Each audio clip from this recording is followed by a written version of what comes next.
تو آپ کے ہائی ویز کو روک دیتے ہیں, آپ کے ہائی ویز سے باہر نکل آتے ہیں. آپ کے 2-3 تحصیلیں تو بالکل نو گو ایریاز بن چکی ہیں, وہاں پہ لوگ جا نہیں سکتے ہیں, سرکاری اہلکار تو جانے کا نام نہیں لے سکتے.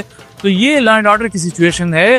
اور قاضی صاحب, جس صوبے کے وزیر اعلیٰ کے بارے میں پاکستان کا وزیر داخلہ, پاکستان کا وفاقی وزیر داخلہ جس صوبے کے وزیر اعلیٰ کے بارے میں کہتا ہو کہ جی یہ تو بندوق برداروں کو بھتہ دیتا ہے, تو وہاں پر امن و امان کی کیا بات آپ پوچھتے ہیں؟ میں کیا بات کروں گا اور آپ کیا بات کریں؟ سر ابھی حال ہی میں یہ جو آپ بتا رہے ہیں یہ ٹول پلازا پر ایک ویل پرسنالٹی قائد ملت اسلامیہ مولانا فضل الرحمان صاحب کے صاحبزادے مولانا اسجد محمود صاحب کے ساتھ یہ واقعہ پیش ہے, سوشل میڈیا پر کافی چلا ہے. اس کی حقیقت کیا ہے سر, اس واقعے کی تھوڑا سا دیکھیے, اس واقعے کی حقیقت یہ ہے, اب اس سے آپ اندازہ لگائیں نا کہ اس دن ہمارا یہ کٹپتلی وزیر اعلیٰ اس کی روڈ سے آدھا گھنٹہ پہلے گزرتا ہے, ٹھیک ہے, پھر اس کے آدھے گھنٹے کے بعد ہمارا گورنر صاحب اسی جگہ سے گزرتا ہے, پھر اس کے آدھے گھنٹے بعد میں خود مولانا صاحب کے ساتھ موجود تھا, گاڑی میں ہم لوگ پشاور جا رہے تھے, تو ہم گزرتے ہیں. ٹھیک ہو گیا. اب کم از کم 3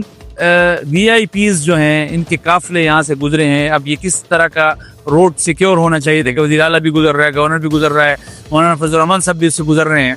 ٹھیک ہمارے آدھے گھنٹے کے بعد اسد محمود کا جو ہے وہ قافلہ وہ یہاں آتا ہے, تو 40 سے جو ہے وہ 35-40 مسلح لوگ وہ روڈ پر کھڑے ہوتے ہیں. روڈ کو مکمل طور پر انہوں نے کیپچر کیا ہوا ہے اور وہ گاڑیوں کو روکتے ہیں اور وہ اسد سے مطالبہ کرتے ہیں کہ جی آپ نے ہمارے ساتھ چلنا ہے. تو اسد نے کہا کہ جی آپ کیوں یہ بات کر رہے ہیں کہ میں نے آپ کے ساتھ چلنا ہے؟ انہوں نے کہا جی ہمارے امیر صاحب کا حکم. تو وہ اسد نے کہا کہ جی آپ کے امیر کا حکم یہ ہوگا, مجھے میرے امیر نے یہ حکم دیا ہے کہ جی آپ نے اس طرح بالکل نہیں جانا. ٹھیک ہے. تو وہ پھر ہوا یہ کہ ان کی امیر کی طرف سے جو ہے ان کو کال آ گئی, اس میں 10-15 منٹ لگ گئے. ان کی امیر کی طرف سے ان کو اطلاع آئی کہ یہ آپ ہمیں لگتا ہے ہم نے غلط آدمی پر ہاتھ ڈال دیا تھا, ہم کسی اور کے لیے کھڑے تھے اور جو ہے وہ انہوں نے جو ہے وہ غلط اس پر کر لیا, تو ہم آپ سے معذرت کرتے ہیں تو آپ جائیں.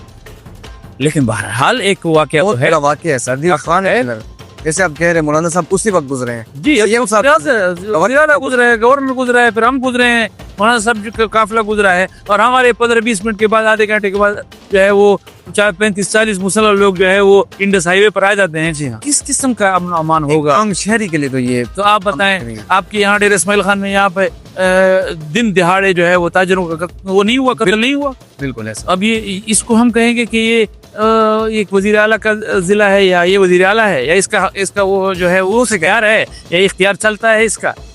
تو اگر اس طرح کے بے اختیار لیس جو ہے حکمران ہمارے ہوں گے, یہی سوٹ کرتے ہیں نا ہمارے اسٹیبلشمنٹ.